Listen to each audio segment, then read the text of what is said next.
বহুত কষ্টকৰ সময়। এইবোৰ বস্তু এনেকে নালাগিছিল আচলতে, জীৱনত কেতিয়াও বিচৰা নাছিলো এনেকে। আজি হাতত পৰিলে চাৰ্টিফিকেটখন, কিন্তু এইটো এটা বহুত মানসিক এটা যুদ্ধ মোৰ নিজৰ লগত। হাতত পালো যদিও মই সেইটো মানে কেতিয়াও মোৰ কাৰণে সফলতা আৰু এইটো পৰ্যায় পামহি বুলি কেতিয়াও ভবা নাছিলো আচলতে জীৱনত। আনকি যিজন অফিচাৰে মোক হেণ্ড অভাৰ কৰিছে তেখেতেও সেইটোৱে কথা কৈছে। আৰু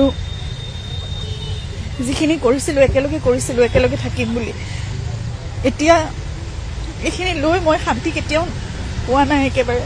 মই আৰু একো ক'ব নোৱাৰিম এতিয়া।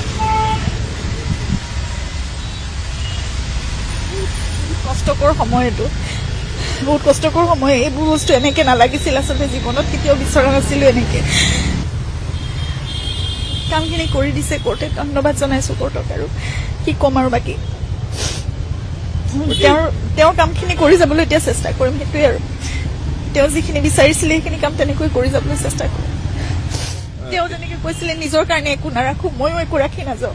এই সকলোবোৰ যেনেকৈ পাৰো নিজৰ দায়িত্ব কৰ্তব্যখিনি পৰিয়ালৰ প্ৰতি কৰি মই যেনেকে তেওঁ মানুহৰ বাবে বিচাৰিছিলে সেইখিনি মাত্ৰ মোক গাইডেন্স দি যাওক তেওঁ, সেইটোৱে মই কামনা কৰিছো, মই প্ৰাৰ্থনা কৰিছো। সেইখিনি গাইডেন্স দিলে মই তেনেকৈ কৰি যাম সকলোখিনি। তেওঁ সকলো নিজৰ কাৰণে একো চিন্তাই নকৰিলে আচলতে ভালকে। আৰু ময়ো আচলতে ইমান তেনেকুৱা ধৰণৰ নাছিলো। মই তেওঁ যেনেকে আছিলে তেওঁৰ লগত মই তেনেকেই থাকিবলৈ শিকিলো।